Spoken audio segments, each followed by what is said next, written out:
మత్స్యకార కుటుంబాల్లో మరిన్ని వెలుగులు నింపేందుకు కూటమి ప్రభుత్వం నిరంతరం కృషి చేస్తుందని కాకినాడ సిటీ ఎమ్మెల్యే వనమాడి కొండబాబు పేర్కొన్నారు. చేపల వేట నిషేధ సమయంలో 20,000 ఆర్థిక సహాయం ఇస్తున్నామని, పిల్లల్ని చదువుకోవడానికి ఇబ్బంది లేకుండా మత్స్యకారుల పిల్లల కోసం రెసిడెన్షియల్ స్కూల్ ను కూడా ఏర్పాటు చేయడం జరుగుతుందని ఎమ్మెల్యే వనమాడి కొండబాబు తెలియజేశారు. Kakinada mechanised fishing boat owners welfare association ఆధ్వర్యంలో మత్స్యకార సేవల్లో భాగంగా వేట నిషేధ కాలంలో 10,000 రూపాయల నుండి 20,000 రూపాయలు పెంచినందుకు రాష్ట్ర ముఖ్యమంత్రి నారా చంద్రబాబు నాయుడుకు కృతజ్ఞతలతో పాలాభిషేకం నిర్వహించే కార్యక్రమం జరిగింది. సంఘం అధ్యక్షులు సగాని నాగేశ్వరరావు అధ్యక్షతన జరిగిన ఈ కార్యక్రమంలో కాకినాడ సిటీ ఎమ్మెల్యే వనమాడి కొండబాబు ముఖ్య అతిథిగా హాజరయ్యారు. ముందుగా అసోసియేషన్ కార్యాలయం పక్కన ఉన్న శ్రీ గణపతి, శ్రీ కాలభైరేశ్వర స్వామి, శ్రీ మత్స్యనారాయణ, శ్రీ గంగమ్మ తల్లి వార్ల దేవాలయంలో కాకినాడ సిటీ ఎమ్మెల్యే వనమాడి కొండబాబు ప్రత్యేక పూజలు నిర్వహించారు. అనంతరం ఆలయం వద్ద నుండి mechanised fishing boat owners welfare association సభ్యులు ఎమ్మెల్యే వనమాడిని పూల వర్షం కురిపిస్తూ సంఘం కార్యాలయం వరకు ఘన స్వాగతం పలికారు. అనంతరం సంఘం కార్యాలయం వద్ద ముఖ్యమంత్రి నారా చంద్రబాబు నాయుడుకు సిటీ ఎమ్మెల్యే వనమాడి కొండబాబుతో సహా సంఘం సభ్యులు పాలాభిషేకం నిర్వహించి తమ కృతజ్ఞతలను తెలియజేశారు. అనంతరం సంఘం కార్యాలయంలో సంఘం సభ్యులు సిటీ ఎమ్మెల్యే వనమాడిని ఘనంగా సత్కరించి సంఘం సభ్యులు బలసాడి రంగారావు ఎన్టీఆర్ మెమెంటోని బహుకరించారు. అనంతరం ఎమ్మెల్యే వనమాడి కొండబాబు మీడియాతో మాట్లాడుతూ మత్స్యకార సేవల్లోని పథకం కింద చేపల వేట నిషేధ సమయంలో 20,000 ఆర్థిక సహాయం ఇస్తున్నామని, గతంలో చంద్రబాబు నాయుడు హయాంలోనే మత్స్యకారులకు వలలు, బోట్లు అందించడం జరిగింది అని, అలాగే మరబోట్లకు సబ్సిడీ డీజిల్ను అందించడం జరిగింది అని వివరించారు.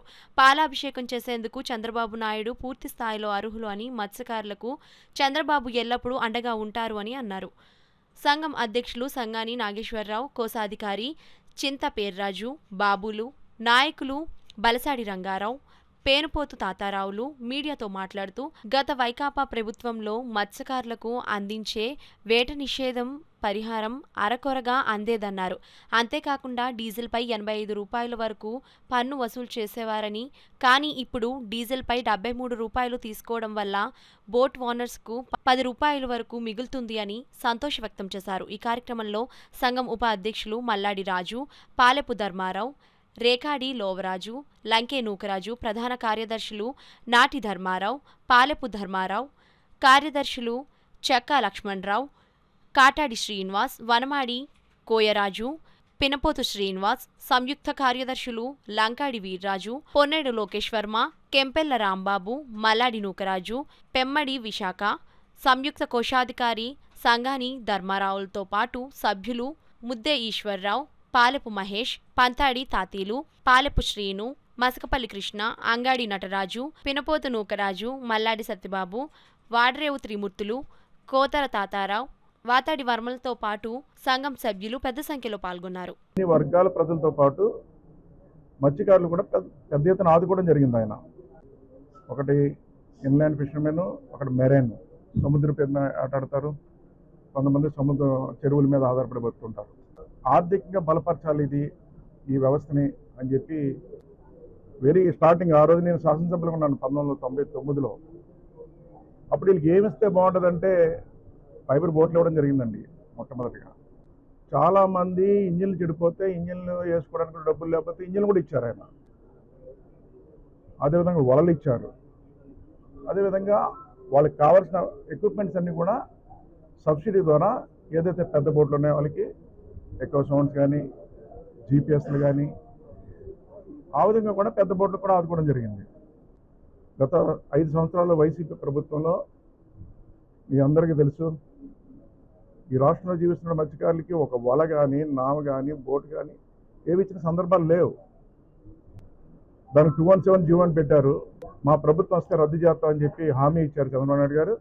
ప్రభుత్వం రాగానే ఆ చెరువులు 217 జీవోని రద్దు చేశారని కూడా ఈ సందర్భంగా తెలియజేస్తున్నాను. అదేవిధంగా డిప్యూటీ పవన్ కళ్యాణ్ గారికి, అదేవిధంగా కాకినాడ సిటీ శాసనసభ్యులు కొండబాబు గారికి, ఉమ్మడి కూటమి తరఫున అందరికి కూడా అభిషేకం చేయడం జరిగింది.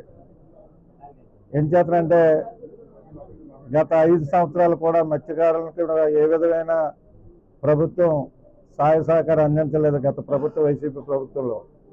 ఉదాహరణకు ఒకటే, కాకినాడలో 14 నుంచి 19 వరకు కూడా కాకినాడ పట్టణంలో కాకినాడ సిటీ ఎమ్మెల్యే కొండబాబు గారు స్మార్ట్ సిటీలో డెవలప్ చేసిన ఏ విధంగా చేసినాయో అవన్నీ కూడా అది అలాగే ఉంచేసి 2024 వరకు కూడా ఏమి కూడా డెవలప్ చేయలేదు కాకినాడ పట్టణానికి. అదేవిధంగా మత్స్యకారులకు కూడా కనీసం ఒక వల కానీ ఒక ఆర్డర్ బోర్డు కానీ ఐస్ బాక్స్ కానీ 5 సంవత్సరాలు మత్స్యకారులకు ఏ విధమైన సహకారాలు కూడా గత ప్రభుత్వంలో ఇచ్చిన పాపం. ఎందుకంటే 1996లో పెద్ద సైక్లోన్ వచ్చినప్పుడు ఆయన వచ్చి ఒకే ఒక మాట్లాడుకోండి ఇక్కడ డిపార్ట్మెంట్ వారిని, ఇంతమంది చనిపోవడానికి గల కారణం ఏంటి, కమ్యూనికేషన్ లేక అని ఒక మాట చెప్పిన వెంటనే జపాన్ నుంచి విజయచక్తి రప్పించి ఎంత ఆలోచన అండి. ప్రతి ఒక్కరు కూడా ధర్ని సైక్లోన్ అనే ఎఫెక్ట్ తగిలిన వెంటనే ప్రతి మనిషి కూడా కౌరందాలన్న ఉద్దేశం మీద అప్పుడే ఎంత విజన్తో ఆ మెసేజ్లు రప్పించి మెసేజ్లు ప్రతి బోటుకు కూడా సైక్లోన్ ఎఫెక్ట్ తగిలితే సీబేదన్న ప్రతి మత్స్యకారుడికి తెలియాలన్న ఉద్దేశం మీద అంతా ముందర చూపుతో అప్పుడు ఇచ్చాడండి. అదేవిధంగా 96 తుఫాన్లో చనిపోయిన ప్రతి ఒక్కరు కూడా ₹1,00,000 ఇచ్చిన ఏకైక ముఖ్యమంత్రి ఇండియాలో, భారతదేశంలోనే ₹1,00,000 ఇచ్చిన ఏకైక ముఖ్యమంత్రి. అప్పటి వరకు మత్స్యకారుడు సరిపోతే 3,000 నుంచి 5,000 రూపాయలు మాత్రం ఇచ్చేవారు. మనిషి చనిపోతే 5,000 రూపాయలు మాత్రం ఇచ్చారు. ఏ ముఖ్యమంత్రి అయినా సరే, రాష్ట్రంలో కాదు ఇండియాలో ఉన్న ముఖ్యమంత్రి అందరిలో కూడా ఇది. ఒక మనిషి ఇల్లు కట్టుకుంటే ఫిషర్మ్యాన్ ఇల్లు సముద్రవరం ఉంటుంది కాబట్టి ఆ ఇల్లు బేగా పాడైపోద్ది కాబట్టి 15,000 రూపాయలు ఎక్స్ట్రా ఇచ్చి అందరికన్నా నేను మా ఇంటికి రండి నేను చేసి పెడతానని చెప్పి అసలు పలకలేదు ఉలకలేదు. 85 రూపాయలు కంటిన్యూ అమ్మారు ఫోన్ గవర్నమెంట్లో.